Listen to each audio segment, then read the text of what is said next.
The Barrett M82A1 lay in pieces on the cleaning mat like the scattered bones of some mechanical predator. Each component gleamed under the harsh fluorescent lights of the Coronado Naval Amphibious Base Armory, arranged with the precision of surgical instruments awaiting an operation. Sarah Chen knelt before the disassembled rifle at 0600 hours, her small hands moving across the metal with a reverence that bordered on religious. The weapon was a monster, 30 pounds unloaded, 50 caliber, capable of punching through engine blocks at 1.5 miles. But in Sarah's hands, each piece became something almost delicate. The barrel, 29 inches of cold-forged steel, the muzzle brake, modified for reduced flash signature, the bolt carrier group, its surfaces showing the telltale wear patterns of exactly 2,037 rounds fired. She knew. She had fired most of them. Sarah's hazel eyes traced the barrel's interior as she ran the bore brush through with methodical strokes. The rifling still held its precision despite the round count. This particular Barrett had been manufactured in 1998, 28 years of service, and it still shot true. She respected that. Her instructor had taught her to respect weapons the way some men respect their gods, with devotion, with understanding, with the knowledge that they would never fail you if you never failed them. The morning light through the armory windows caught the blonde highlights in her light brown hair, pulled back in a simple ponytail that made her 26 years look younger.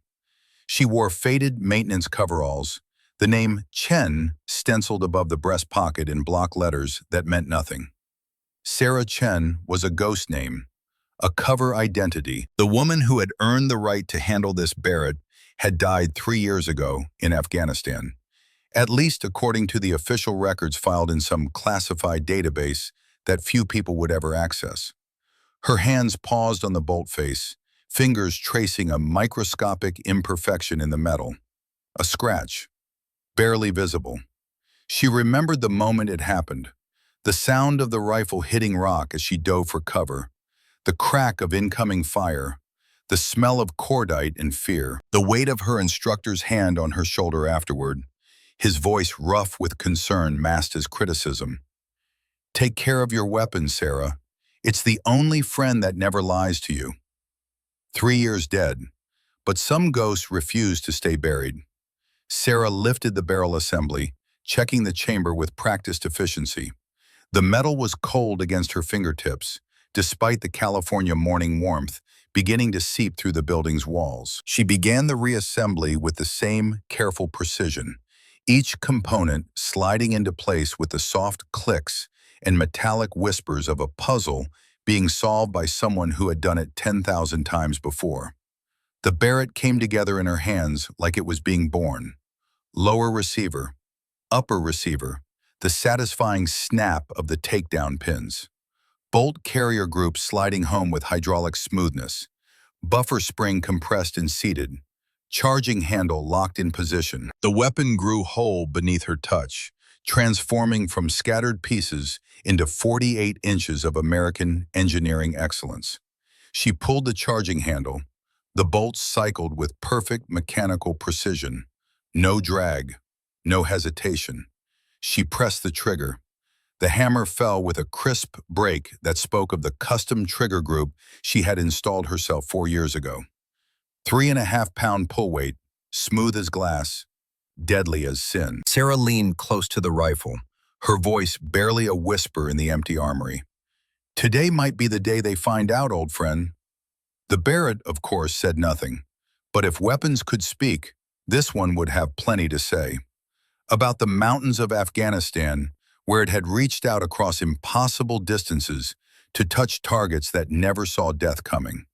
About the woman who had wielded it with a skill that made grown men question everything they thought they knew about shooters. About the instructor who had taught her that the rifle was not a tool of death, but an instrument of precision. And that precision in the hands of the righteous was the closest thing to divine judgment this world would ever see. Sarah stood, stretching muscles that carried tension like other people carried photographs. Her lower back ached. Her shoulders held knots of stress that no amount of massage could fully unwind. The wrist braces she wore daily helped manage the repetitive stress injuries that came from thousands of hours gripping rifle stocks.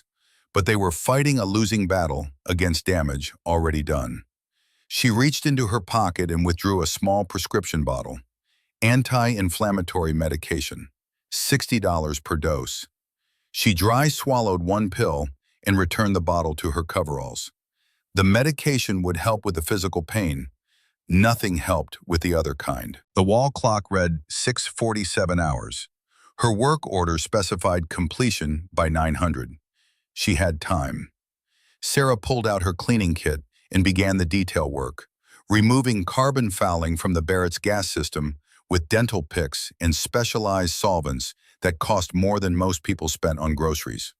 This was meditative work, quiet work, the kind of work that let her mind drift without going to the dark places that waited for moments of complete stillness. She had been at Coronado for 8 months. 8 months of intentional invisibility. 8 months of carefully avoiding the SEAL Team 3 armory because she knew that the weapons stored there would call to something inside her that she was trying very hard to keep buried. 8 months of being Sarah Chen, civilian maintenance contractor. A woman whose background check showed nothing more interesting than a community college degree and a clean driving record. She had not requested this assignment by chance. For 8 months, maintenance schedules had rotated through every facility on base except this one. Sarah had watched the roster, had made quiet suggestions to her supervisor about other priorities, had found ways to delay the inevitable. But schedules eventually catch up.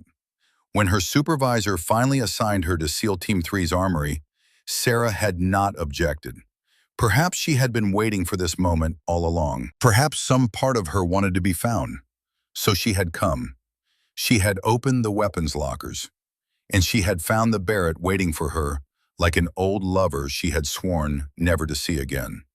Now she knelt before it, cleaning and caring for it, feeling the familiar weight of its presence, even though the rifle was empty and safe. Some relationships transcend logic. Some skills, once learned at the highest levels, become part of your DNA.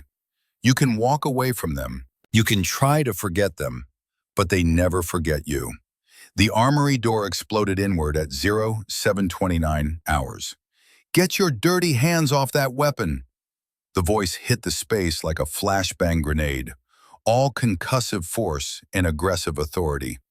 Commander Rick Hawthorne filled the doorway with 6 feet 4 inches of muscle, tactical gear, and barely contained rage. His massive frame cast a shadow across the cleaning mat as he stormed towards Sarah with the predatory intent of a man who had built his reputation on intimidation as much as tactical skill. Sarah did not flinch. Her hands continued their methodical motion, running the cloth along the Barrett's barrel with surgical precision that seemed almost hypnotic. She had been expecting this. Perhaps not this exact moment, not this exact man, but something like it. The universe had a way of forcing confrontations that you spent years trying to avoid. She looked up slowly. Her hazel eyes met Commander Hawthorne's furious gaze with a calmness that only seemed to intensify his anger. Around them, the armory was filling with bodies. SEALs, 50 of them, pouring in from their morning physical training session, still wearing workout gear slick with sweat. They formed a semicircle around the cleaning station, their expressions ranging from hostile curiosity to outright contempt. This was about to become a spectacle. Hawthorne loomed over Sarah like a mountain of tactical aggression and entitled fury. At 38, he was a 15-year veteran who had commanded SEAL Team 3 for the past 18 months. His crew cuts showed gray at the temples. His face carried the weathered look of countless deployments to places that did not appear on tourist maps. But it was his eyes that told the real story. Cold, calculating, dismissive of anyone he perceived as weak or unworthy.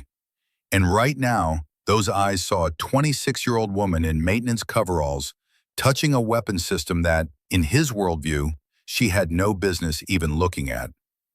Ma'am, you are not authorized to handle classified sniper systems. Hawthorne's hand moved instinctively toward his sidearm. This is a restricted area for qualified personnel only. Sarah's hands never stopped moving. She completed the final inspection of the Barrett's muzzle brake in 12 seconds flat, her fingers checking each baffle with practiced efficiency. Then she set the cloth down on the cleaning mat with deliberate care and met Hawthorne's glare with steady composure. Sir, I was assigned to perform scheduled maintenance on all weapon systems in this facility. Her voice was quiet but carried clearly in the suddenly silent armory. Work Order 774-PA, issued by Maintenance Control. She gestured to the clipboard lying on the nearby bench. Hawthorne snatched it up with fingers that made the standard Navy forms look like children's drawings. He scanned the work order with the expression of a man looking for any excuse to escalate the situation. I don't care what some desk jockey in maintenance thinks. He threw the clipboard onto the nearest weapon rack, where it clattered against an M4 carbine. Nobody touches our gear without direct authorization from me, especially not some civilian contractor who probably can't tell the difference between a safety and a trigger. Laughter rippled through the crowd of SEALs. Young operators, mostly in their 20s, openly enjoying the spectacle of their commander dressing down an outsider. But Sarah noticed something interesting in the room's dynamics. The younger men laughed. The veterans watched. Their eyes tracked her movements with the wariness of people who recognized something they could not quite identify. Master Chief Frank Morrison stood at the edge of the crowd, 50 years old and 22 years of Navy experience written into every line of his weathered face. His arms, thick as tree trunks, crossed over his chest as he observed the confrontation with the tactical assessment of someone who had survived long enough to know that assumptions kill more operators than enemy fire. Tank, escort Miss Maintenance out of here before she breaks something expensive. Hawthorne jerked his thumb toward Petty Officer James Sullivan, a man who looked exactly like his call sign suggested. 6 feet 2 inches of aggressive muscle and predatory confidence. Tank stepped forward with the grin of someone who enjoyed intimidating people smaller than himself. Come on, sweetheart. Time to go back to mopping floors and leave the real work to the professionals. Sarah stepped back smoothly, avoiding his reaching hand without making it look confrontational. Her movement was efficient, economical, the kind of tactical footwork that takes thousands of hours to develop and becomes as unconscious as breathing. I understand your concerns, sir. She spoke to Hawthorne, never taking her eyes off the commander. But I need to complete this maintenance schedule or the weapons won't pass their monthly inspection. Monthly inspection? Seaman Tyler Brooks called out from the back of the group, his voice dripping with sarcasm. What are you going to inspect? Whether we wipe them down good enough? Maybe check if we missed any dust bunnies? The crowd erupted in laughter, but Sarah remained calm. She knelt back down beside the Barrett, her movements deliberate and controlled. Without looking up, she began checking the scope mounting rails, her hands moving with practiced efficiency that spoke of knowledge far beyond what any maintenance worker should possess. This Barrett's been fired 2,037 times, she said conversationally, her fingers tracing wear patterns invisible to untrained eyes. Custom trigger, 3.5-pound pull, modified muzzle brake for reduced flash signature. She looked up, meeting Hawthorne's gaze directly. Those modifications aren't in any manual, Commander. The laughter died away. Several SEALs exchanged glances. That was not information you picked up from an equipment manual. That was operational knowledge. Shooter knowledge.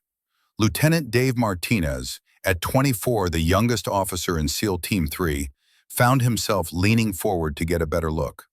Sarah was right. The trigger had been modified, something only someone with extensive weapons knowledge would notice without disassembling the rifle. And the round count estimate was eerily accurate.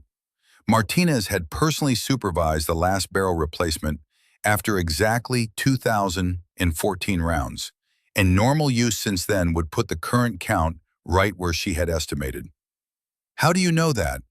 The question escaped Martinez before he could stop himself. Sarah finished her inspection and looked up at him. For just a moment, her carefully maintained composure seemed to slip, revealing something harder underneath, something that did not belong on a maintenance worker's face. I read the maintenance logs. It was a lie. Everyone in the room knew it. Maintenance logs did not contain that level of operational detail. But before Martinez could press further, Hawthorne stepped between them, his face flushed with embarrassment and anger. Being shown up by a civilian contractor in front of his entire team was not something his ego could handle gracefully. "I've had enough of this nonsense." His voice carried the dangerous edge of a man whose authority had been challenged. "Tank, escort Miss Know-It-All out of my armory. Now." But as Tank reached for Sarah's arm again, Master Chief Morrison spoke up for the first time. His voice cut through the tension like a blade through silk. "Belay that order." The armory went dead quiet. In the SEAL teams, Master Chiefs were gods. Even commanders thought twice before overriding them. Morrison had served in every major conflict of the past 2 decades. His reputation for tactical brilliance was matched only by his ability to spot potential in the most unlikely places. And right now, his weathered face showed genuine interest rather than dismissal. "With respect, Master Chief," Hawthorne said carefully, "this is a security issue. Civilian personnel don't have the clearance to handle our weapons."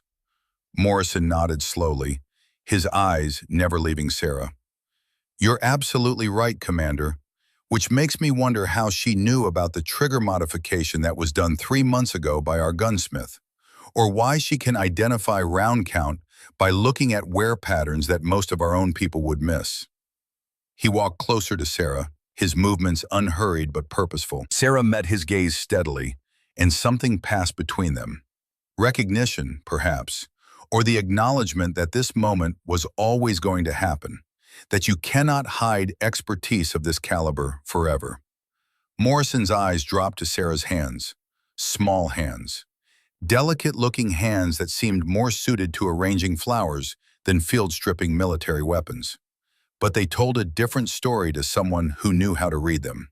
The calluses were wrong, not the rough, general-purpose calluses of someone who worked with tools all day. These were specific, precise, located exactly where they would develop on someone who had spent thousands of hours gripping rifle stocks, working charging handles, pressing triggers, shooter's calluses. Morrison had seen them before, on the hands of the world's most elite marksmen, on the hands of people who turned rifles into extensions of their own will and sent bullets to targets so distant that the curvature of the earth became a factor in the calculations.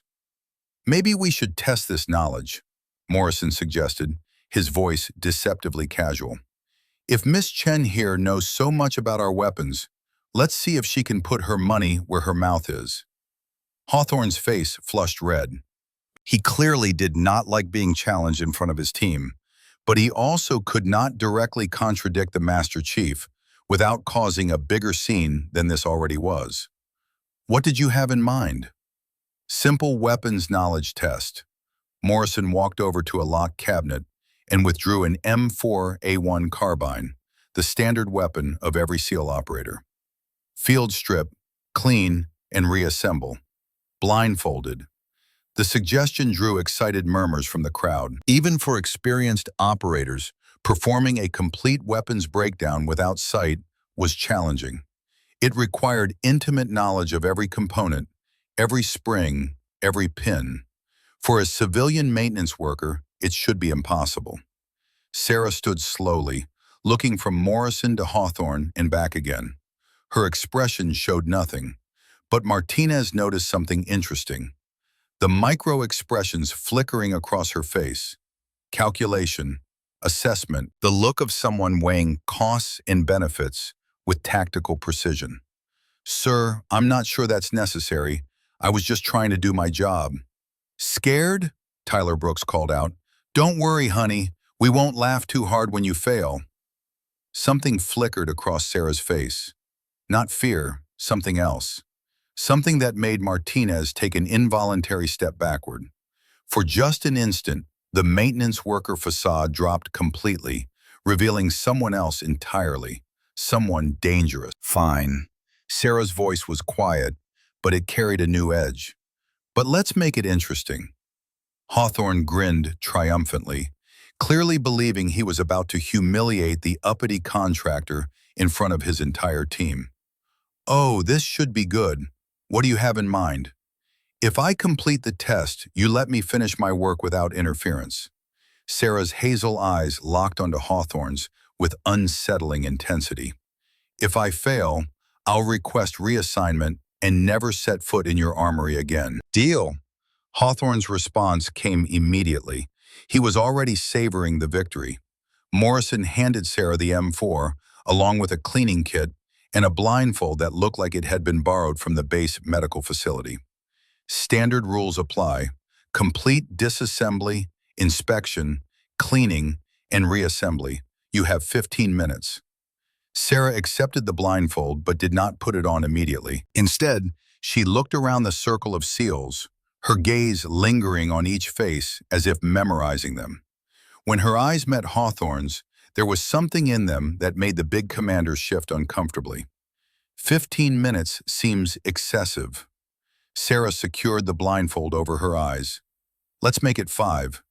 The armory erupted in laughter and catcalls. The younger SEALs were openly mocking her now, convinced they were about to witness an epic failure. But the veterans were not laughing. They were watching, waiting, recognizing something in Sarah's quiet confidence that did not match the narrative they had constructed. Sarah's hands found the M4, her fingers tracing the weapon's contours like she was reading Braille. She located the magazine release. The magazine dropped free into her waiting hand with practiced efficiency. Charging handle racked. Chamber verified empty. Safety engaged. Martinez found himself checking his watch as Sarah began the disassembly. Her hands moved across the weapon with fluid precision, finding and activating the takedown pins as if she could see through the blindfold. The upper and lower receivers separated with the smooth confidence of someone who had done this so many times that muscle memory had replaced conscious thought. 3 minutes, 37 seconds. The bolt carrier group came out, the charging handle extracted, buffer and buffer spring from the stock. Each piece was cleaned with methodical precision and placed in exact positions on the cleaning mat. Sarah's hands never fumbled, never hesitated, never second-guessed.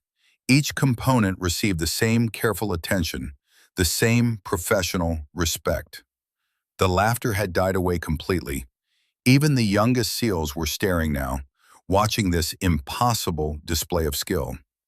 Hawthorne's face had gone pale. Morrison's weathered features showed something that might have been satisfaction. 4 minutes, 18 seconds total. Sarah began reassembly, her movements flowing like water. No fumbling, no hesitation, no second-guessing. Each component slotted into place with mechanical precision. Upper and lower receivers mated, takedown pins secured, buffer spring compressed and seated, bolt carrier group inserted, charging handle locked, magazine inserted. Sarah removed the blindfold and set the completed M4 on the cleaning mat. Function check. Morrison picked up the weapon and performed a complete operational check. Trigger response, safety functionality, bolt operation. Everything was perfect. More than perfect, actually. The weapon was cleaner than it had been in months, every surface gleaming, every component operating with factory-fresh smoothness. Holy shit, someone whispered from the back of the crowd. Sarah began collecting her cleaning supplies, her movements once again those of a simple maintenance worker. But something had changed in the room's dynamic. The SEALs were no longer looking at her with amusement or condescension. There was uncertainty now, and in some cases, a growing respect. Where did you learn to do that? Martinez's voice cut through the stunned silence. Sarah paused, her back still turned to the group. The question hung in the air like smoke from a discharged weapon. When she finally answered, her voice was barely above a whisper. But in the silent armory, every word carried with perfect clarity. I read the manual. Another lie. And everyone in the room knew it. Manuals did not teach the kind of muscle memory they had just witnessed. That level of proficiency took thousands of hours of practice under expert instruction. That was professional-level skill, operator-level skill. Hawthorne stepped forward, his face flushed with embarrassment and anger. Being shown up by a civilian contractor in front of his entire team was not something his ego could handle gracefully. Neat trick, but knowing how to take apart a rifle doesn't make you a warrior. I never claimed to be a warrior. Sarah turned to face him, her hazel eyes meeting his with steady composure. I'm maintenance personnel. I fix things and keep them running. Is that right? Hawthorne's voice took on a dangerous edge. Because I'm starting to wonder if you're really just maintenance personnel. Maybe you're something else entirely. The accusation hung in the air like smoke. Several SEALs shifted uncomfortably, recognizing the implication. In the post-9/11 military, security concerns were paramount. Anyone with unexplained skills was automatically suspect. Sir, I think you're overreacting. Martinez spoke carefully, trying to diffuse the situation. She's just good with weapons. Maybe she's prior service. Are you prior service? Hawthorne asked Sarah directly, his voice demanding an immediate answer. Sarah met his gaze steadily. No, sir. I've been a civilian my entire life. It was technically true, but the way she said it made Martinez frown. There was something in her phrasing, a precision that suggested careful word choice rather than straightforward honesty. Then explain how a civilian learns to field strip an M4 in under 5 minutes blindfolded. Hawthorne pressed closer, using his size to try to intimidate her. Explain how you know modifications that aren't documented in any manual. Explain why you handle weapons like someone who's been doing it professionally for years. Sarah was quiet for a long moment. Martinez could see internal conflict playing out across her features. She was deciding something, calculating risks, weighing options with the tactical precision of someone trained to make life-and-death decisions under pressure. Finally, she spoke, her voice barely above a whisper. Some of us had different childhoods than others. Before Hawthorne could respond, Chief Warrant Officer Alex Rivera pushed through the crowd. At 32, Rivera was one of only 3 female SEALs in the entire Navy. She had fought tooth and claw for every bit of respect she had earned, battling institutional sexism and the physical demands of the world's most exclusive military unit. She was not about to let some mysterious maintenance worker steal her spotlight. This is ridiculous. Rivera's voice carried sharp, professional jealousy. So she can clean a rifle quickly. My grandmother could probably do the same thing with enough practice. It doesn't mean anything. Sarah turned to look at Rivera, and for a moment, the two women sized each other up. Rivera was taller, more muscular, carried herself with the aggressive confidence of someone who had proven herself in the world's most exclusive military unit. Sarah, by contrast, looked almost fragile in her faded coveralls. You're right, Sarah said finally, her voice carrying unexpected warmth. Your grandmother sounds like a remarkable woman. You should call her more often, Chief. People with that kind of skill deserve to be remembered. The comment landed with unexpected weight. It was not dismissive or mocking. It was genuine. And somehow that made it more powerful than any comeback could have been. Rivera's expression flickered with surprise before hardening again. You didn't answer the question. Where did you really learn this? Sarah bent to collect her toolkit, clearly intending to leave. But Morrison spoke again, his weathered face showing genuine interest. Actually, I don't think you should go anywhere yet. Everyone turned to look at the Master Chief. His tactical mind was working through something, connecting dots that most people could not see. You see, Miss Chen, I've been in this business for 22 years. I've seen every type of operator, contractor, and wannabe who's ever walked through these doors. He paused, letting his words sink in. And in all that time, I've never seen anyone handle weapons the way you just did. He walked closer to Sarah, his movements unhurried but purposeful. The speed was impressive, sure, but it was the technique that caught my attention. The way you position your hands, the order of operations, even the way you clean the components. That's not self-taught. That's professional instruction from someone who knew exactly what they were doing. Sarah's jaw tightened almost imperceptibly. I had a good teacher. I'll bet you did. Morrison's voice carried a knowing quality. The question is, who teaches civilian maintenance workers advanced weapons techniques that most of our own people don't know? The armory had grown so quiet that the only sounds were the distant hum of ventilation systems and the muffled roar of jet engines from the nearby airfield. Every SEAL in the room was watching Sarah, waiting for her answer. But it was what Morrison said next that changed everything. "Miss Chen, those calluses on your hands, I've seen them before." His voice was quiet, but carried absolute certainty. "On Olympic shooters, on SEAL snipers, on the kind of people who turn rifles into surgical instruments." He paused. "Those aren't maintenance calluses. Those are shooters' calluses. The kind that take years to develop, thousands of hours on a trigger." Sarah stood very still. Her carefully constructed facade was cracking, piece by piece, under Morrison's tactical assessment. When she finally spoke, her voice carried a weight that had not been there before. "Master Chief, some questions are better left unasked." "Maybe," Morrison nodded slowly, "but you walked into our world carrying skills that demand answers. And until I get those answers, I'm not letting you walk away." Sarah walked to the weapons rack with deliberate calm, her movements economical and precise. She selected the Barrett M82A1 she had been cleaning earlier, lifting the 30-pound rifle with an ease that made several SEALs exchange glances. The weapon looked massive in her small hands, but she handled it like it weighed nothing at all. "If you want to test my knowledge, Master Chief," Sarah said quietly, "let's do it properly."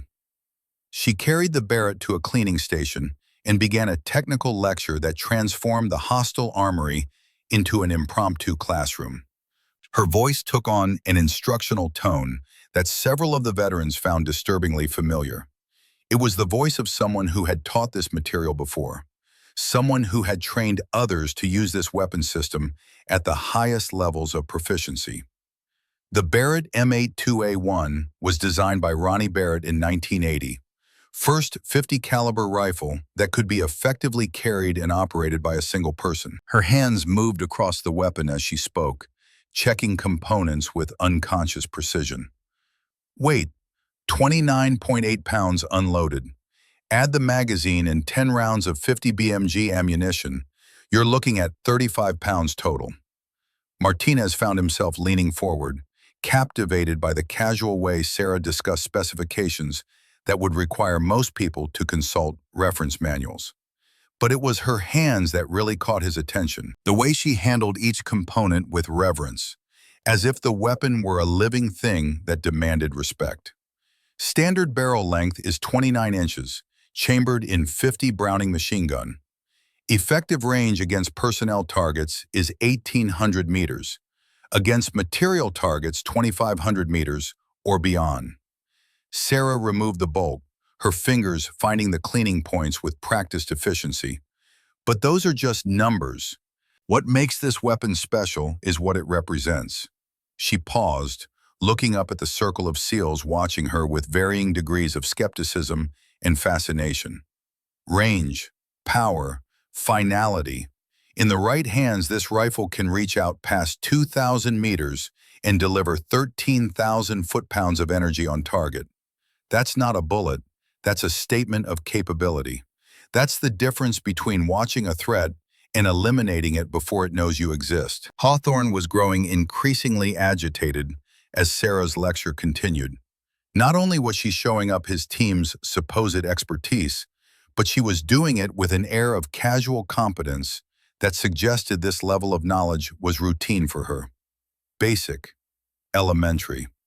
Muzzle velocity with M33 ball ammunition is approximately 2,799 feet per second, Sarah continued, inspecting the firing pin with professional thoroughness. But for precision work, you want 2 armor-piercing, or MK211 Raufoss multi-purpose ammunition. The MK211 is particularly effective. Armor-piercing, explosive, and incendiary in a single package. Tyler Brooks whispered to the SEAL next to him. How the hell does she know about Raufoss rounds? That's not public information.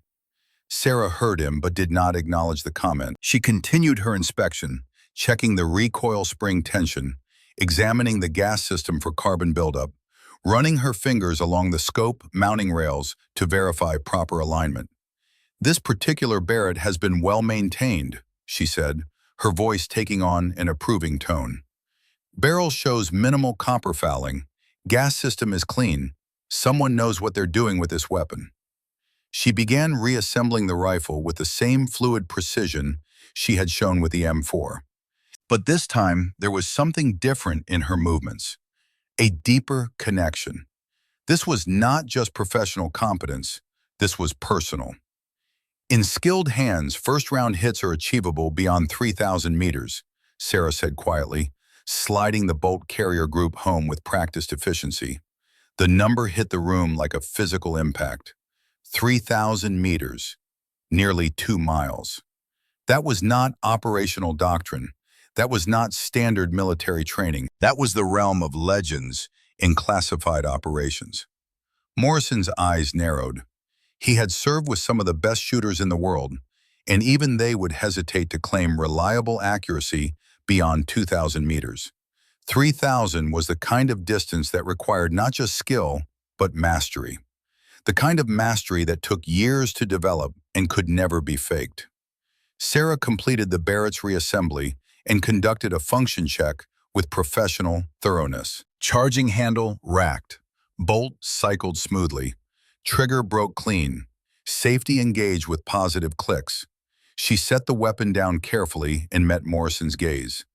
Master Chief, I had good instruction. From someone who believed that if you were going to do something, you should do it at the highest possible level. No shortcuts, no excuses, just competence developed through 10,000 hours of deliberate practice. Who was your instructor? Morrison asked directly. Sarah's composure wavered. Pain flickered across her face, there and gone in an instant. When she spoke, her voice was barely audible.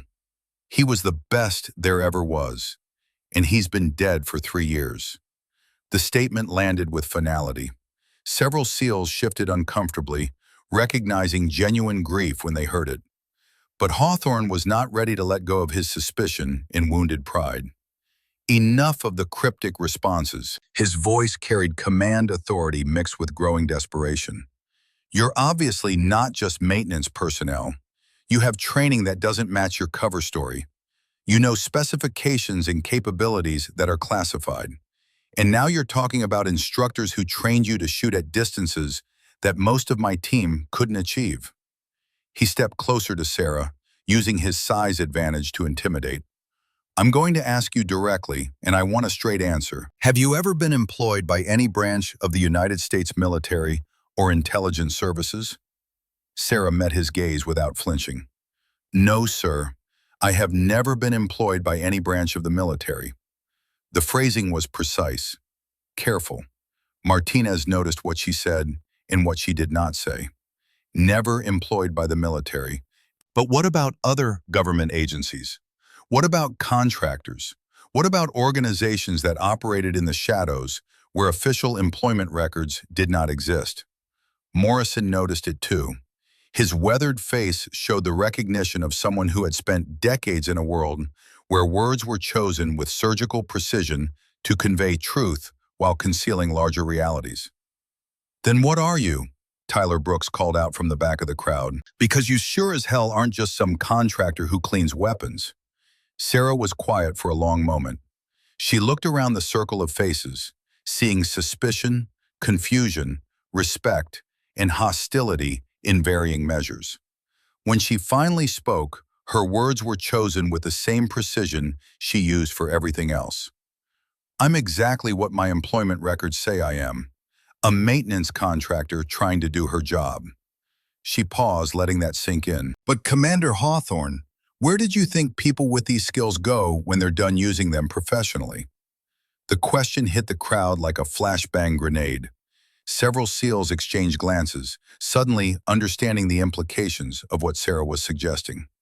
If she possessed the skills they had just witnessed, and if those skills were developed through professional use, then her presence at Coronado was not coincidence. It was refuge. "You're retired." Morrison's voice carried certainty rather than question. Sarah did not confirm or deny the statement, but her silence was answer enough.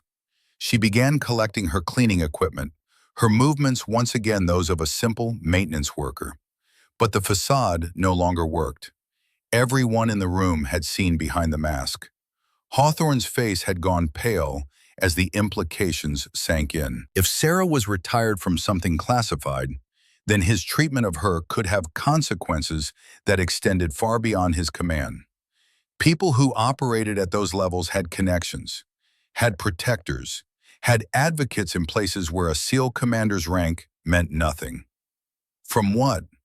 His voice was quieter now, uncertainty replacing aggression. What organization produces shooters who can do what you're describing?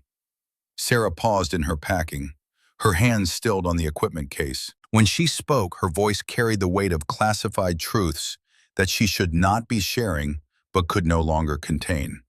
The kind of organization that doesn't exist on paper, Commander. The kind that sends people to places that aren't on maps to do things that never happen. The admission sent a chill through the room. CIA, Special Activities Division. The kind of black operations that career military personnel heard rumors about but never confirmed. The kind of work that left no official records and produced operators whose very existence was classified. Martinez felt his stomach drop as the pieces clicked into place. Sarah was not just retired military, she was retired from something much more secretive, much more dangerous. The kind of background that came with classification levels he probably did not have clearance to access. Hawthorne stepped back involuntarily, his tactical mind working through the ramifications. "Ma'am, I think we may have gotten off on the wrong foot. Commander, all I wanted was to clean some weapons and finish my work shift." Sarah's voice carried bone-deep exhaustion. "I never intended for any of this to happen." "But it did happen," Morrison said gently, "and now we all have questions that need answers." Sarah shouldered her equipment bag and looked around the circle of SEALs one more time. "Master Chief, some questions come with prices nobody wants to pay, and some truths are better left buried with the people who died keeping them." She started walking toward the armory exit, but Hawthorne called after her. "Miss Chen, we're not done here." Sarah stopped but did not turn around. "Yes, sir, we are. You wanted to know if I could handle your weapons. I've demonstrated that I can. You wanted to know if I was a security risk. I've shown you that I'm not. Anything beyond that is above your clearance level." The casual mention of clearance levels from someone who supposedly did not have them was the final piece of the puzzle for the veterans in the crowd. They understood now that they were dealing with someone whose background was not only classified, but classified at levels that even SEAL commanders could not access. "Wait," Martinez's voice cut through the tension. "Before you go, I need to know, who trained you? Someone had to teach you to shoot like that, to handle weapons with that level of expertise." Sarah finally turned back toward the group. Martinez saw something in her expression that made his breath catch. Not sadness exactly, but a profound sense of loss that seemed to encompass more than just memories of training. "Codename, Reaper."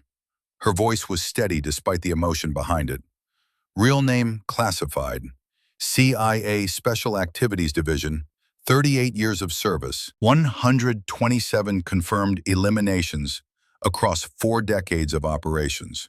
She paused, her hazel eyes distant. "He was the best precision shooter this country ever produced. And he died 3 years ago in Afghanistan, protecting an asset during a compromised operation." The room was absolutely silent. Morrison's face had gone pale with recognition. 3 years ago, Afghanistan, CIA operations. The pieces were falling into place in a pattern that explained everything and revealed just how badly they had misjudged the woman standing before them. Operation Nightfall, Morrison said quietly. 6 CIA operators ambushed, 5 confirmed KIA, 1 missing, presumed dead. The news report said it was a communications specialist. Sarah's expression confirmed what he had guessed. The news reports were incomplete, Master Chief. They said communications specialist because that was easier than explaining the truth. Which was? Martinez pressed. Sarah met his gaze directly. That the missing operator was a precision elimination specialist. That the body was never recovered because there was no body to recover. That the person who walked away from that ambush did so because someone else chose to die in their place. The implications hit like a physical blow. Martinez watched Sarah's carefully maintained composure and understood. She had not just been trained by Reaper. She had been the asset he died protecting. She was the missing operator, the one who should have died but did not. You were there, Martinez said. You survived Operation Nightfall. I'm the only one who did. Sarah's voice carried the weight of survivor's guilt that no amount of therapy could fully address. Reaper used his body to shield me from a fragmentation grenade. He took the blast that should have killed me. His last words were instructions. Run. Hide. Tell the truth when it's safe. Trust no one in the agency. She paused, and when she continued, her voice was harder. So I ran. I hid. I became Sarah Chen, civilian maintenance contractor. I spent 3 years trying to forget that I was ever anything else, trying to convince myself that quiet work with weapons was enough, that I could serve without killing, that I could honor Reaper's sacrifice by building a normal life. But you can't. Morrison's voice carried understanding rather than judgment. Can you? No, Master Chief, I can't. Sarah's admission came with visible effort. Because today, your team forced me to stop hiding, forced me to show skills I've been trying to bury, and in doing so, reminded me that some people never really leave the battlefield. They just change positions. Hawthorne seemed to be struggling with how to respond. His entire worldview had been upended in the past hour. The maintenance worker he had dismissed and mocked was actually one of the most elite operators in American intelligence history. The woman he had threatened to call security on had sacrificed more for her country than most people could imagine. Ma'am, I apologize for everything, for the disrespect, for the assumptions, for treating you like a threat instead of recognizing you as a decorated veteran. I'm not a veteran, Commander. Sarah's correction was gentle, but firm. Veterans have service records, discharge papers, benefits, and recognition. I have none of those things because officially, I was never employed by any government agency. I'm a ghost, someone who did things that never happened in places that don't exist. She moved toward the door again, but this time it was Morrison who stopped her. Before you go, I need to know one more thing. His voice carried the weight of professional curiosity mixed with genuine concern. That instructor of yours, Reaper, what did he teach you about shooting at extreme range? Sarah's hand found the doorframe, gripping it as if needing physical support. When she spoke, her voice was distant, remembering. He taught me that beyond 2,000 meters, you're not just compensating for wind and distance. You're accounting for the Earth's rotation, for temperature gradients along the bullet's entire flight path, for atmospheric pressure that changes with altitude. She paused. He taught me that at those distances, you have time to watch the bullet fly, time to know whether your calculations were correct, time to understand that you're about to end a human life from a distance where they never knew you existed. She turned back to face Morrison, and there was steel in her eyes now. He taught me that with that capability comes responsibility. The responsibility to be absolutely certain, to verify your target 12 times. Because once you press that trigger, there's no calling it back. The armory was silent except for the distant sound of ocean waves and helicopter rotors. Every SEAL in the room was processing what they had just heard. This was not just technical knowledge. This was philosophy, ethics, the moral framework of someone who had made the hardest decisions at the longest ranges. 3,000 meters, Tyler Brooks breathed. That's nearly 2 miles. You're saying you can actually hit targets at that range? Sarah's smile held no humor. I'm saying that Reaper could, and that he taught me everything he knew. Morrison's eyes narrowed. What's your personal record, Miss Chen? The question hung in the air like a challenge. Sarah was quiet for a long moment, clearly weighing whether to reveal classified information that could never be taken back. Finally, she spoke, her voice carrying quiet pride mixed with sorrow. 3,347 meters. Afghanistan, 2020. Enemy sniper threatening Allied personnel. 1 shot, 1 kill. The number hit the room with devastating impact. 3,347 meters. Over 2 miles. A distance so extreme that most snipers would not even attempt the shot. A distance where success required not just skill, but mastery at levels that bordered on the superhuman. That's a world record, Martinez said, his voice filled with awe. That's beyond anything ever publicly confirmed. It will never be publicly confirmed, Sarah replied, because the operation it was part of never officially happened. The target never officially existed, and the shooter was listed as killed in action 2 years later when everything went wrong. Morrison stepped forward, his weathered face showing respect that bordered on reverence. Angel of Death. That was your call sign. That was the name the enemy gave me, Sarah corrected. After I eliminated their commanders from distances they thought were impossible, they started believing I was supernatural, a vengeful spirit that could kill from beyond the horizon. The agency liked the psychological impact, so they let the legend grow. She walked back to the cleaning station where the Barrett still lay. Her hand touched the rifle's barrel with something approaching tenderness. This particular Barrett is mine, she said quietly. My personal weapon. The one I used for that record shot and 46 others across 6 years of operations. When I retired, Captain Brennan was the only one who knew. He arranged for it to be stored here, where I could maintain it. Remember what I was, what I'm trying not to be anymore. Hawthorne's voice was subdued.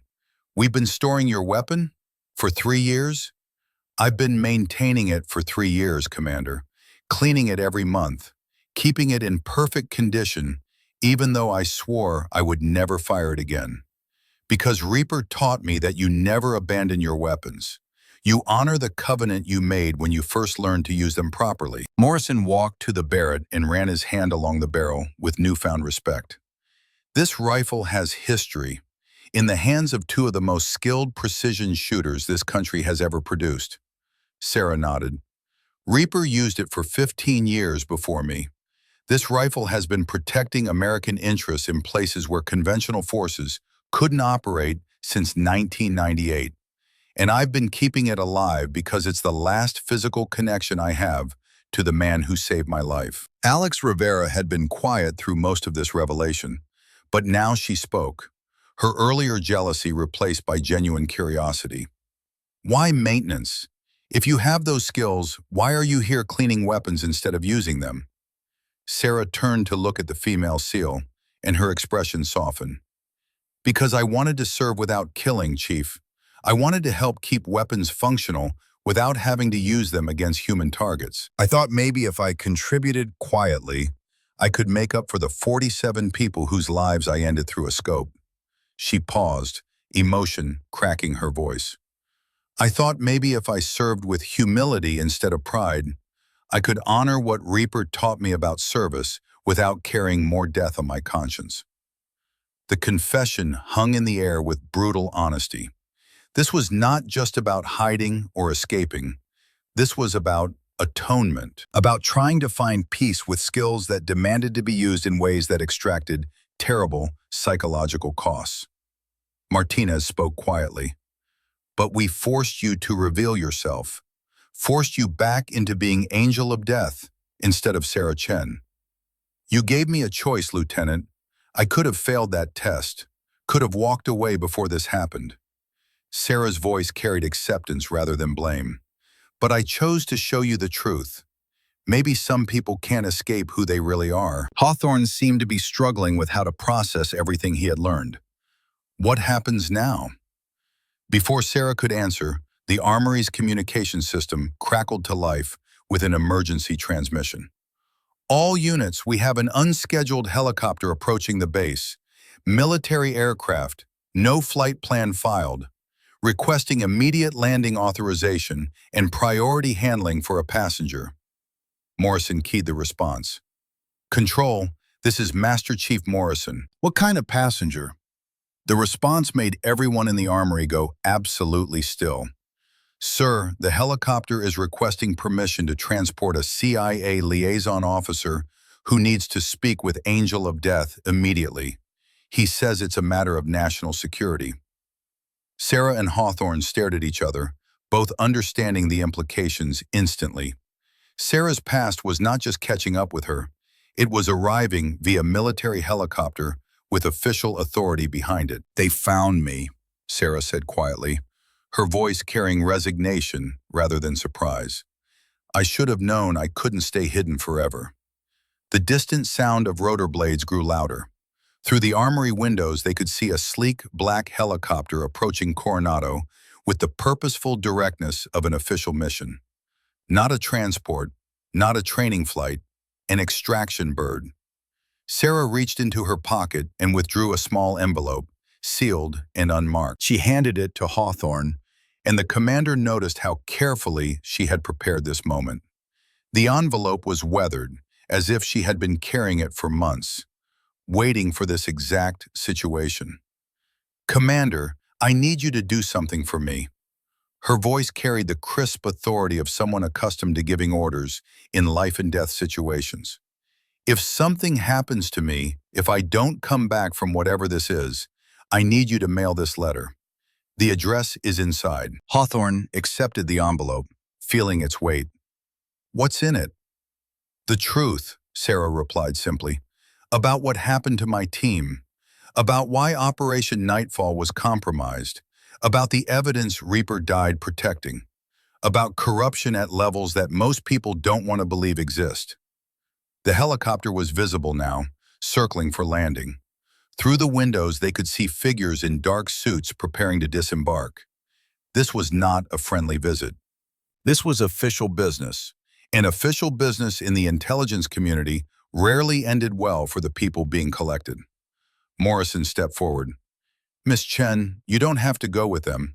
You've served your country enough. You've given enough. Sarah looked at the Master Chief with something that might have been gratitude or might have been sadness. Some people never really leave the battlefield, Master Chief. They just change positions. She paused. I tried to hide, tried to be someone else. But Reaper didn't die protecting a coward. He died protecting someone who would finish the mission. That starts now. The helicopter touched down on the base landing pad, its rotors creating a whirlwind of dust and noise. Through the windows, they watched a thin man in his 50s emerge, wearing the kind of nondescript dark suit that screamed federal authority. Sarah started walking toward the Armory exit, then paused and looked back at Hawthorne's team. Her gaze found each face, lingering for a moment before moving on. Commander, take care of your team. They're good people, even when they make mistakes. She glanced at Martinez. Lieutenant, trust your instincts. They're better than you think. Her eyes found Morrison. Master Chief, you were right to push. Some truths need to be forced into the light. Then Sarah Chen, also known as Angel of Death, walked out of the SEAL Team 3 Armory and toward whatever waited for her in that black helicopter. 50 elite warriors watched her go, understanding too late that they had witnessed something extraordinary. Not just skill or training, but the kind of dedication and sacrifice that defined true service. Martinez turned to Morrison. What do you think is in that letter? Morrison looked down at the envelope Hawthorne was holding, seeing the address written in precise handwriting. Congressional Intelligence Oversight Committee, Washington, D.C. I think, Morrison said slowly, It contains the kind of truth that people kill to protect. And I think we just met someone brave enough to make sure that truth survives, even if she doesn't. Sarah walked across the tarmac toward the waiting helicopter with measured steps, her posture neither defiant nor submissive. She moved with the calm of someone who had made peace with whatever came next. The rotor wash whipped her ponytail and tugged at her clothing, but she did not hurry. This was not surrender. This was choice. Behind her, through the armory windows, 50 pairs of eyes tracked her progress. Commander Rick Hawthorne stood at the front of the group, holding Sarah's sealed envelope like it was a live grenade. His tactical mind was racing through scenarios, calculating consequences, trying to understand what he had just witnessed.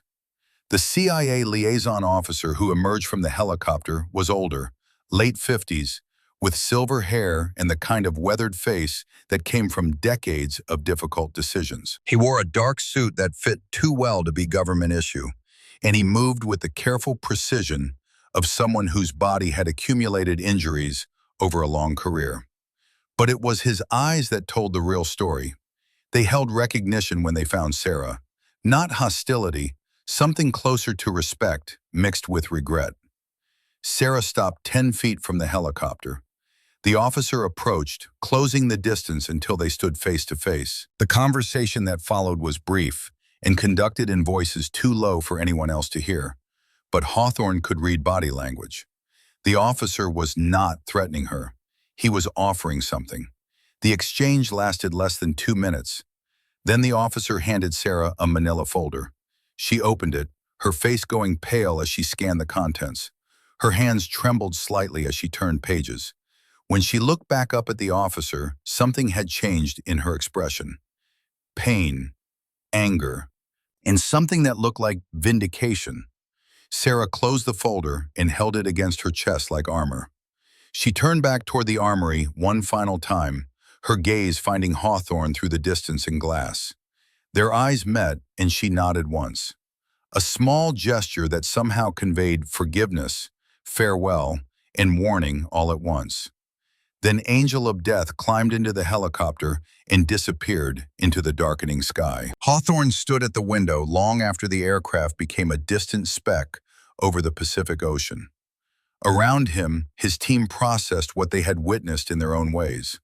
Some talked in hushed voices, others stood in silence. All of them were trying to reconcile the maintenance worker they had mocked with the legendary operator they had actually been confronting. Master Chief, Hawthorne's voice was quiet, I need you to gather the senior leadership. Conference room, 20 minutes. The secure conference room at Coronado was designed for classified briefings. Hawthorne sat at the head of the table with Morrison to his right and Lieutenant Dave Martinez to his left. Chief Warrant Officer Alex Rivera occupied the seat across from Martinez, her earlier jealousy replaced by troubled contemplation. Captain Thomas Brennan, the base commander, entered last, his weathered face grave. Someone want to explain why I just authorized a CIA extraction from my base? Brennan's voice carried 52 years of command authority. Hawthorne laid Sarah's envelope on the table. Sir, we have a situation. The civilian maintenance contractor we've had working on base for the past 8 months is not who her employment records claim she is. I'm aware. Brennan's response made everyone look up sharply. I authorized her placement here 3 years ago. The statement hit the room like a concussion grenade. Martinez found his voice first. You knew? You knew she was CIA? Former CIA, Brennan corrected. Former Special Activities Division. Former a lot of things that remain classified above your clearance levels, Lieutenant. He looked around the table. What I want to know is how she was compromised. Her cover was supposed to be airtight. She revealed herself, Morrison said quietly. We pushed her, tested her, forced her to demonstrate skills that only someone with elite training would possess. We didn't break her cover. She chose to show us the truth. Brennan was silent for a long moment. Tell me everything. Hawthorne recounted the morning's events in detail. When he finished, Brennan sat back in his chair and closed his eyes. Do you understand what you've done? 50 of your men now know the identity of someone who was supposed to be dead, someone whose very existence is classified at levels that require presidential authorization to access. The weight of that reality settled over the room. Martinez felt sick. They had not just embarrassed Sarah, they had potentially destroyed her carefully constructed new life. The letter, Rivera said quietly. She gave you a letter before she left. What's in it? All eyes turned to the envelope. Hawthorne picked it up, noting the address. Congressional Intelligence Oversight Committee, official government business. She said it contained the truth about Operation Nightfall, about why her team was compromised, about evidence her instructor died protecting. Hawthorne met Brennan's gaze. Sir, should I open it? Brennan was quiet for a long moment. That depends. Do you want to know the truth? Because once you know, you can't unknow. Once you read what's in that envelope, you become part of whatever Sarah Chen has been carrying for 3 years. We're already part of it, Morrison said. We forced her revelation. We owe it to her to understand what we've done. Hawthorne broke the envelope seal and withdrew several pages of handwritten text. The handwriting was precise, each letter formed with the same careful attention to detail that Sarah had shown while cleaning weapons. He began reading aloud, and with each sentence, the magnitude of Sarah's burden became clear. The letter was a detailed intelligence report documenting systematic corruption within the CIA's Special Activities Division. Sarah laid out dates, names, bank transfers, and operational compromises that painted a picture of betrayal at the highest levels. Operation Nightfall had not been a random ambush.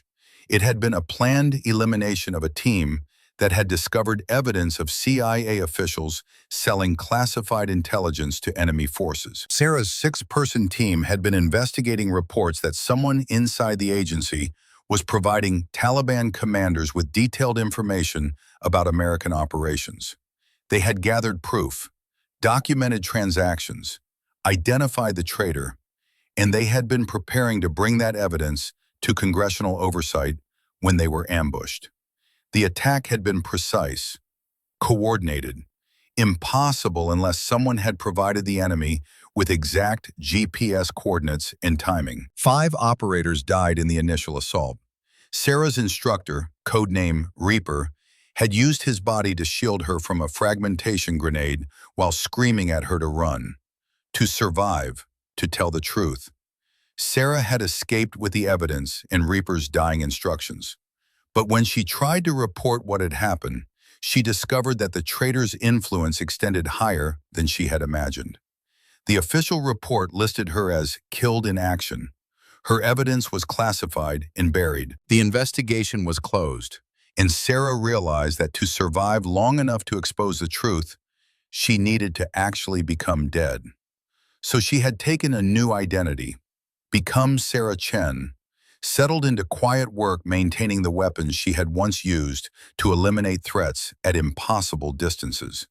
And she had waited, watched, gathered more evidence, built an airtight case that could not be dismissed or buried. The letter concluded with specific instructions. If Sarah did not return within 72 hours, Hawthorne was to mail the letter to the Congressional Intelligence Oversight Committee. The evidence she had compiled over 3 years would trigger a formal investigation. The traitors would be exposed. But if Sarah did return, if she managed to testify in person, the letter should be destroyed, because she would handle the revelation herself. Hawthorne finished reading and set the pages down with hands that were not quite steady. She's been building a case for 3 years. While pretending to be a simple maintenance worker, she's been documenting evidence against the people who killed her team. Not hunting, Morrison corrected quietly. Preparing. Sarah was building a case that could survive official scrutiny, that could withstand the kind of political pressure that buries inconvenient truths. Brennan picked up the letter and scanned it. This is comprehensive. If half of what she's documented is accurate, this goes all the way to the Pentagon. People with the power to make problems disappear. Which is why the CIA extracted her, Martinez said, understanding dawning. They're either protecting her so she can testify, or they're silencing her permanently. The thought hung in the air like smoke. Sarah Chen had walked onto that helicopter voluntarily, but none of them knew whether she was walking toward justice or elimination. Rivera spoke. "We have to do something. We can't just sit here while she faces this alone." "What do you suggest, Chief?" Hawthorne's question was genuine. "She's in CIA custody now. We have no jurisdiction, no authority." "We have her testimony," Morrison said, tapping the letter. "If something happens to her, we make sure this reaches the Oversight Committee. We complete the mission she started." Brennan stood and walked to the room's secure terminal. He entered clearance codes that were several levels above anything the SEAL team normally had access to. The display that appeared made everyone lean forward. It was Sarah's true operational file. Not the sanitized maintenance records, her actual history as Angel of Death. The file was extensive. 6 years of operations across Afghanistan, Syria, Iraq, and classified locations. 47 confirmed eliminations, each documented with date, location, target identification, and operational impact. Sarah had not been killing randomly. Every target had been a high-value enemy combatant whose removal had saved American lives. But it was the final entry that made Martinez's blood run cold. World record confirmed kill. 3,347 meters. Target, Taliban commander Abdul Rashid Ghazi. Location, Afghanistan, Helmand province. Impact, prevented planned attack on Allied firebase that would have resulted in estimated 40 to 60 American casualties. The technical data was classified, but the impact was clear. 40 to 60 American lives saved because Sarah had made a shot most snipers considered impossible. Morrison had spent 22 years in the teams. He had never seen anything like it. "That's 10,000 hours of dedicated practice," Morrison said quietly. "That's a level of skill that maybe 20 people in human history have ever achieved." And we mocked her, called her sweetheart, told her to go back to mopping floors. The guilt in the room was palpable. These were elite warriors who had earned their places through incredible dedication. But they had looked at Sarah Chen and seen only a small woman in maintenance coveralls, had judged her by appearance rather than capability. Brennan closed the file and turned back. "Here's what's going to happen. This conversation never took place. The letter gets secured in my safe. We wait 72 hours. If Sarah returns and testifies, we destroy it per her instructions. If she doesn't return, I personally deliver it to the Oversight Committee." "And in the meantime?" Hawthorne asked. "In the meantime, we pray that the woman we just met is as skilled at surviving political threats as she was at surviving combat operations." Brennan's voice was grim. "Because if the people she's threatening are as connected as this letter suggests, Angel of Death is walking into the most dangerous operation of her career." The 72 hours that followed were the longest of Hawthorne's professional life. He went through the motions of command, but his mind was elsewhere, tracking time with anxious precision, wondering if Sarah was still alive. Martinez found himself researching congressional oversight procedures. The process was complex, deliberately obscure, designed to protect both whistleblowers and the intelligence community. But if Sarah had built the case she claimed to have built, the investigation would be explosive. Morrison spent the time thinking about operators he had known who had transitioned out. Some adapted well, others struggled, unable to reconcile their skills with a world that had no use for them. Sarah had tried to find middle ground, using her expertise to serve without killing. It was noble, and they had destroyed it. Rivera found herself reevaluating her own journey through the SEAL pipeline. The hostilities she had faced, the skepticism about whether women belonged in special operations. She had overcome it through demonstrated competence, exactly as Sarah had described. But Rivera had always known her service would be recognized. Sarah had operated without any of that, accepting anonymity because the mission mattered more than recognition. On the morning of the third day, 68 hours after Sarah's extraction, Hawthorne received a call from Captain Brennan. "Conference room, now!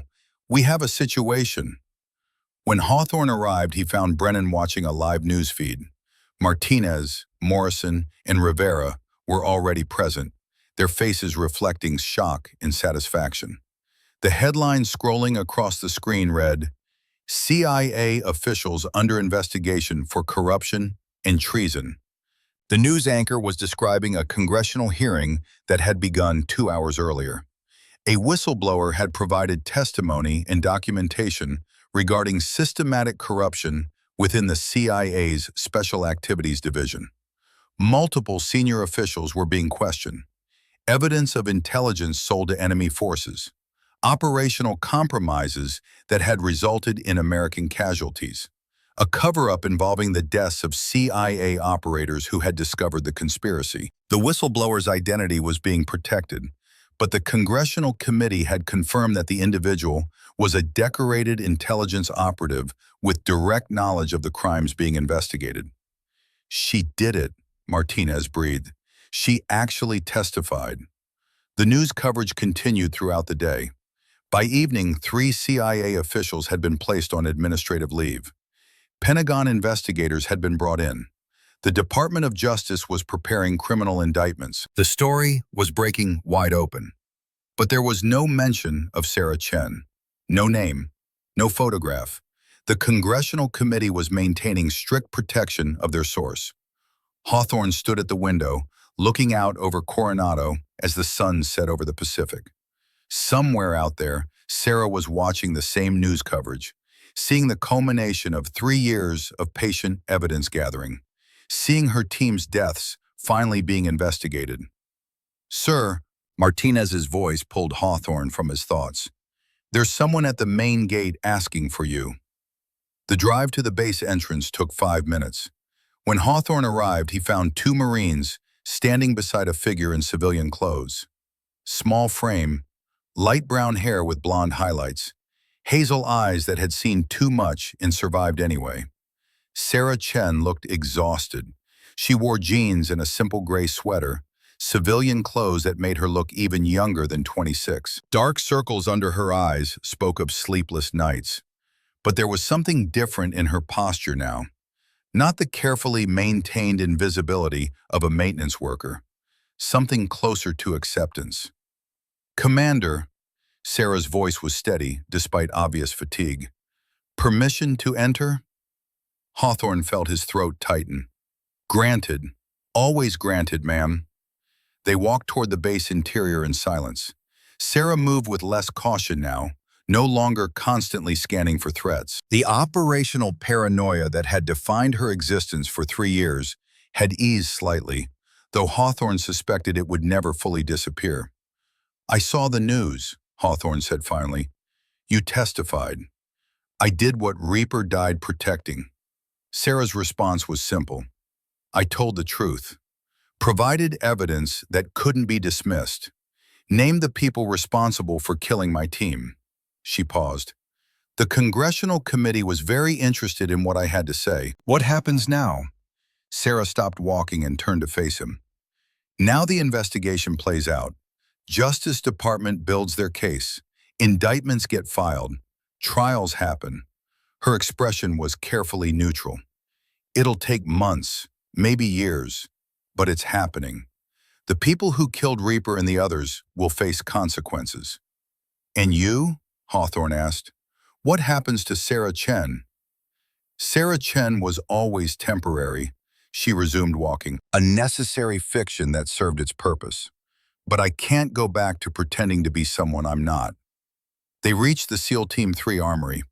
Sarah stood at the entrance, looking through the windows at the weapons racks inside.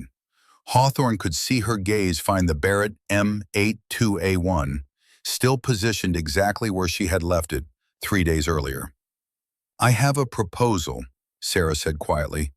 "If you'll hear it." "I'm listening." "The SEAL community has some of the best shooters in the world, but precision marksmanship at extreme ranges is still more art than science." Sarah turned to face Hawthorne. "I was trained by the best long-range shooter this country ever produced. Reaper spent 38 years perfecting techniques that most people don't even know exist. And before he died, he made me promise to pass that knowledge on. Understanding began to dawn. You want to teach. Reaper made me promise to pass his knowledge forward. I've spent 3 years running from that promise. Your team forced me to remember it. Now I want to keep it. Sarah's voice carried quiet conviction. I can teach them techniques for reading wind at 3,000 meters, for calculating corrections that account for the rotation of the Earth, for making shots that enemy combatants think are impossible. Hawthorne was quiet for a long moment. You want to become a precision marksmanship instructor. Here at Coronado, I want to build a program that honors what Reaper taught me. Old school discipline combined with cutting-edge technology. Sarah's eyes held intensity. I want to create shooters who understand that the Barrett is not just a weapon, but a promise, who respect the responsibility that comes with the ability to take life from distances where most people can't even see their targets. What makes you think my team would accept instruction from someone they mocked 3 days ago? Sarah's smile held no bitterness. Because they're professionals. Because once they get past their egos, they'll recognize the value of what I'm offering. And because every operator wants to be better. Hawthorne found himself considering the proposal with genuine interest. The SEAL community did need improved long-range precision capabilities. Having someone with Sarah's expertise would be invaluable. I'll need to run this up the chain of command, Hawthorne said finally. I've already spoken with Captain Brennan. Sarah's response made Hawthorne look at her sharply. He thinks it's a good idea. Said that I've earned the right to serve openly. Said that the SEAL community would benefit from learning what Reaper spent 4 decades perfecting. You already have approval? I have tentative approval pending your agreement as the operational commander. Sarah met his gaze steadily.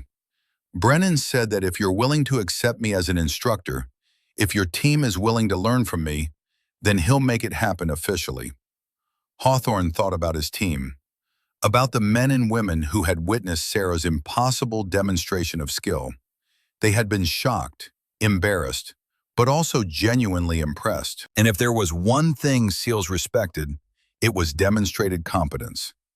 Let me talk to my people, Hawthorne said. If they're willing to accept instruction from you, then yes, I think this could work. The team meeting that evening was unlike any Hawthorne had conducted before. He laid out Sarah's proposal with complete honesty. Some of the younger SEALs were skeptical at first, their egos still bruised. But Morrison shut down the dissent with characteristic bluntness. Listen up, because I'm only going to say this once. 3 days ago, we met someone who operates at a level most of you will never achieve. Someone who made a shot at a distance that breaks every record you've heard of. Someone trained by a legend who spent 4 decades perfecting techniques we don't even teach in our pipeline. Morrison paused. She's offering to share that knowledge, to teach us what she learned from one of the greatest precision shooters in American history.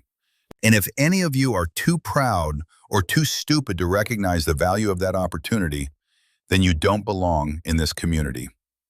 The silence that followed was absolute. Martinez was the first to speak. I'll train with her. I want to learn what she knows. Rivera nodded. Same. I've been trying to improve my long-range capabilities for 2 years. If she can teach me even a fraction of what she demonstrated, I'd be a fool to pass that up. One by one, the team members agreed. Even Tyler Brooks acknowledged that they would benefit from Sarah's instruction. Good. Hawthorne felt pride in his team's willingness to overcome their prejudices. Because she starts tomorrow, and I expect every one of you to treat her with the respect that a decorated operative deserves.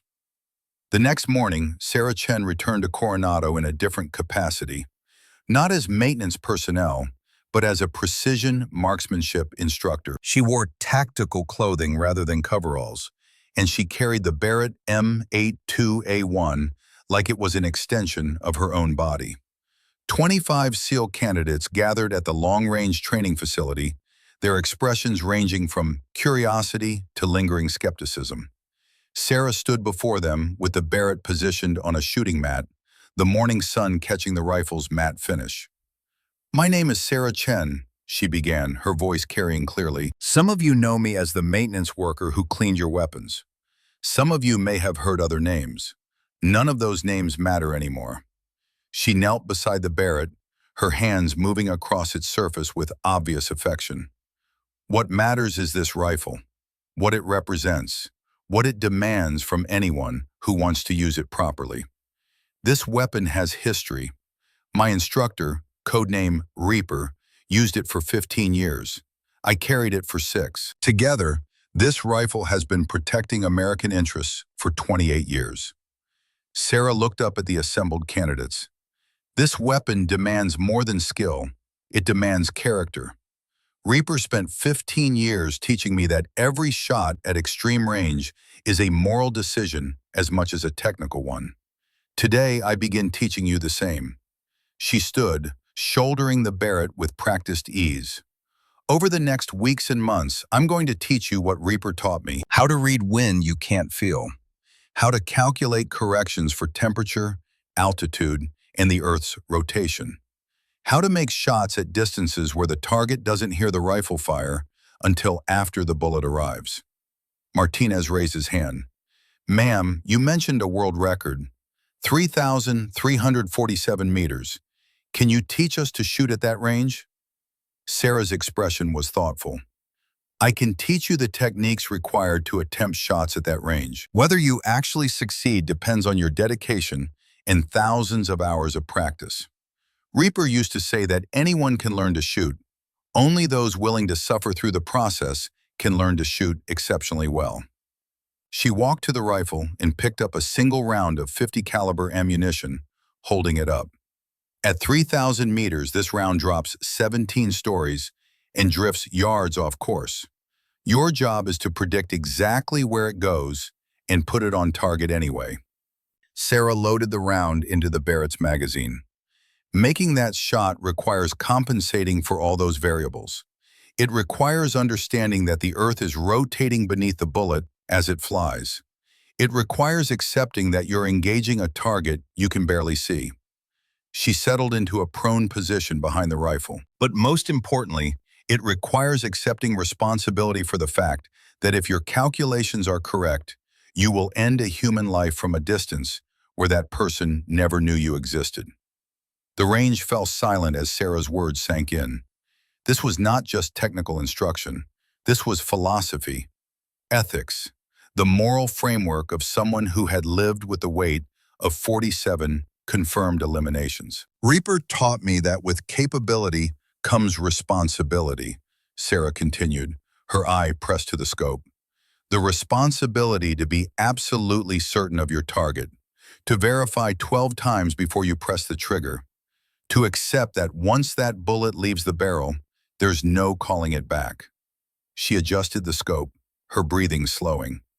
He taught me that the Barrett demands respect, demands dedication, and in return for that dedication, the rifle will never lie to you, will never fail you, will always deliver exactly what you ask of it. Sarah pressed the trigger. The Barrett's report was like a thunderclap, the massive rifle's recoil absorbed by her body with practiced efficiency. Downrange at exactly 1,000 meters, an electronic target registered the impact. Perfect center. She stood and safed the weapon, turning back to face the stunned candidates. That's 1,000 meters with zero preparation and one sighting shot. Reaper could do that at 2,000. On his best days, so can I. By the time I'm done with you, the best among you will be able to do it at 1,500. Martinez felt a chill run down his spine. This was not arrogance. This was simply fact. So here's what's going to happen, Sarah said, her voice taking on command authority. You're going to learn everything Reaper spent 38 years perfecting. You're going to suffer through repetitive stress injuries and psychological weight. You're going to question whether it's worth the effort. She paused, meeting each candidate's eyes.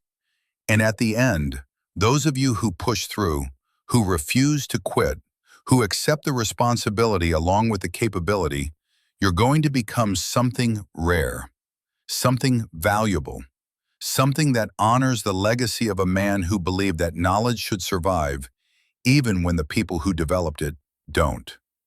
Rivera stepped forward. "Ma'am, why are you really doing this?" Sarah's expression softened slightly. "Chief, I spent 3 years trying to run from what I am. Your team forced me to stop hiding, forced me to accept that some people are forged by experience so intense that they can never truly walk away from it." She gestured to the Barrett. "Reaper died protecting evidence that eventually brought down corrupt officials and saved lives. He died knowing I would carry on his mission, not just exposing the truth, but ensuring that his methods, his techniques, his philosophy would survive." Sarah's voice grew stronger. "So I'm doing this because it's what I should have been doing all along, using my capabilities to make the next generation better, building a legacy that extends beyond kill counts and classified missions, ensuring that when I'm gone, something of value remains." The training program that Sarah built over the following months became legendary within the SEAL community. She was demanding in ways that made veteran instructors seem soft. She accepted no excuses, no shortcuts, no compromises. But she was also patient in explaining complex concepts, generous with her time for those who genuinely wanted to learn. Her methods were unorthodox, blending Reaper's old-school fieldcraft with cutting-edge ballistic software. She taught students to read wind by watching grass movement and mirage distortion. Then she taught them to verify with handheld weather meters and ballistics computers. She insisted on thousands of dry-fire repetitions to build muscle memory, but also on understanding the mathematics governing bullet flight at extreme ranges. And she told stories.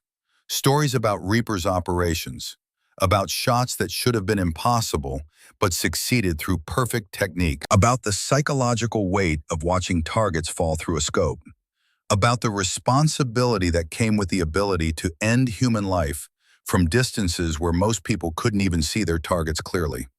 Martinez became one of her star pupils, demonstrating natural aptitude that Sarah carefully developed. Within 6 months, he had made his first confirmed hit at 2,000 meters, a milestone that only a handful of operators ever achieved. Rivera pushed herself relentlessly, determined to prove that female SEALs could compete at the highest levels. Her dedication impressed Sarah, who saw echoes of her own journey in the younger woman's refusal to accept limitations. Even Tyler Brooks developed genuine respect for her abilities and teaching methods. He would later tell anyone who asked that Angel of Death was the toughest, most demanding, and most effective instructor he had ever encountered. Hawthorne watched Sarah's program develop with satisfaction mixed with lingering guilt. His team had grown exponentially in capability, but he could never quite forget that they had initially treated her with contempt. The memory remained a permanent reminder of the dangers of prejudice. 6 months after Sarah began teaching, she stood on the Coronado Range with Morrison, watching students practice wind-reading techniques. The sun was setting over the Pacific, painting the sky in oranges and purples. "You've built something lasting here," Morrison said quietly. Sarah watched her students, their focused intensity reminding her of Reaper's training sessions decades ago. "He always said knowledge outlives the teacher. I'm finally understanding what he meant." "Do you ever regret it?" Morrison asked. "Giving up the anonymity?" "Every day," Sarah admitted. "Part of me misses the simplicity of being just maintenance personnel." She paused. "But another part recognizes that hiding was always temporary, that eventually you have to be who you actually are. Your team did that, forced the confrontation I'd been avoiding." Morrison nodded. "For what it's worth, I'm sorry about how that went down." "Don't be." Sarah's response surprised him. "You did exactly what Reaper would have wanted. You saw skills that didn't match the story, and you pushed. You forced truth into the open, rather than letting me continue hiding." She smiled slightly. "Sometimes the kindest thing someone can do is refuse to let you run from what you're meant to be." In Washington, the investigation that Sarah's testimony had triggered was proceeding with methodical efficiency. 3 senior CIA officials had been indicted for corruption and providing classified intelligence to enemy forces. Two Pentagon officials faced similar charges. The trials would take years, but the cases were solid. Sarah's documentation, combined with additional evidence investigators uncovered, had built an insurmountable prosecution. The Congressional Oversight Committee had issued a formal report acknowledging operational failures that led to Operation Nightfall's compromise. Reaper and the other fallen team members received posthumous recognition, though specific details remain classified. Reaper was awarded the Intelligence Star, the CIA's equivalent of the Medal of Honor, for his decades of extraordinary service and his final sacrifice protecting a fellow operator. Sarah received a letter from the committee chairman, delivered through secure channels, thanking her for her courage and acknowledging the personal cost of her testimony. The letter concluded, "Your willingness to pursue truth, despite significant personal risk, embodies the highest ideals of public service. The nation owes you a debt that can never be fully repaid." She kept the letter in a locked drawer, along with a photograph of her team from Operation Nightfall. 6 faces staring at the camera with quiet confidence. Reaper stood at the center, his weathered face showing the hint of a smile. Sarah looked young in the photo, barely 23, still learning what it meant to operate at the highest levels. They were all dead now except her. The weight of survival never fully lifted, but Sarah had found a way to carry it, by teaching, by ensuring their knowledge survived, by building something that extended beyond individual operations. On the 1-year anniversary of her confrontation with Hawthorne's team, Sarah stood in the SEAL Team 3 armory at 0600 hours. The Barrett M82A1 lay disassembled on the cleaning mat before her, each component gleaming. Her hands moved across the metal with practiced reverence, cleaning and maintaining the weapon that had become part of her identity. Martinez found her there. He watched silently as Sarah completed her ritual. When she finished reassembling the Barrett, she pulled the charging handle and pressed the trigger, the hammer falling with that distinctive, crisp break.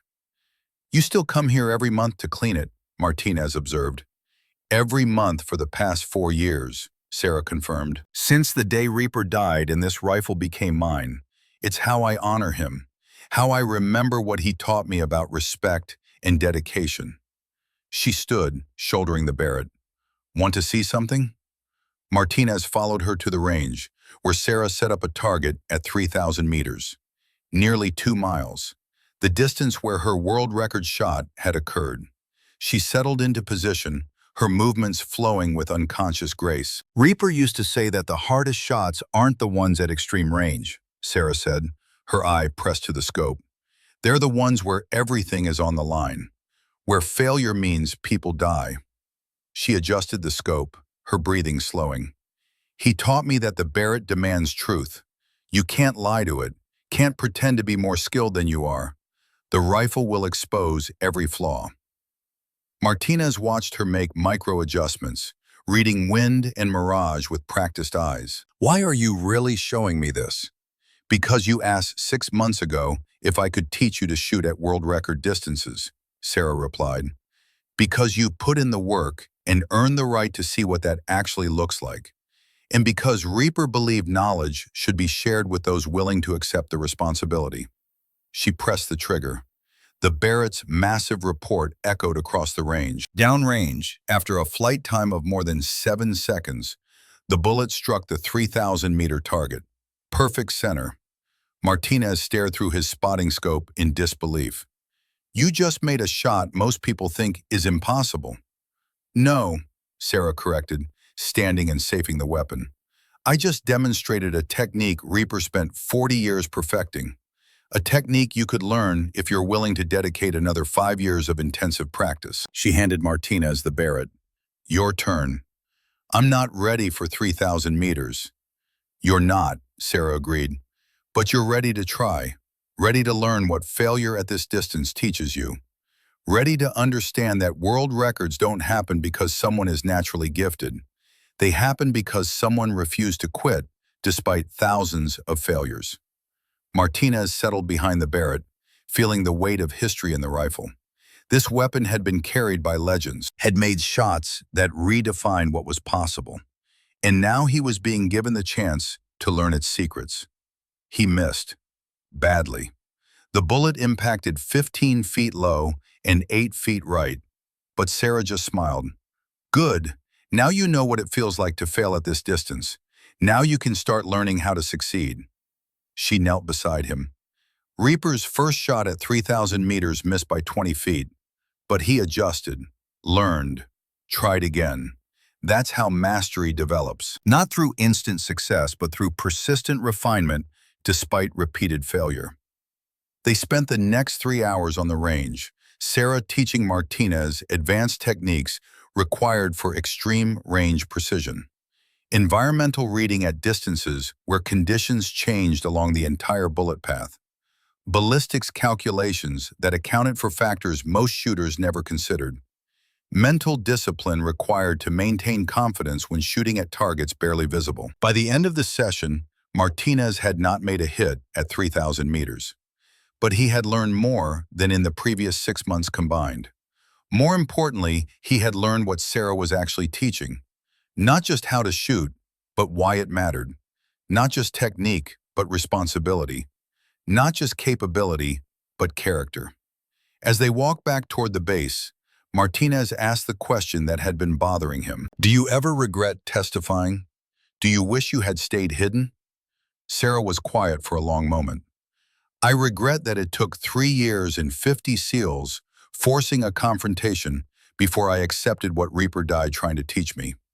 That hiding from your capabilities is just another form of cowardice. That true service means using your skills openly, accepting the risks that come with being visible. She paused, looking back at the range. But I don't regret testifying. Don't regret exposing the people who killed my team. Don't regret building this program to honor Reaper's legacy. These past 12 months, teaching you and the others, watching you develop capabilities you didn't know you could achieve. This is what I should have been doing all along. What happens next? Martinez asked. Where does Angel of Death go from here?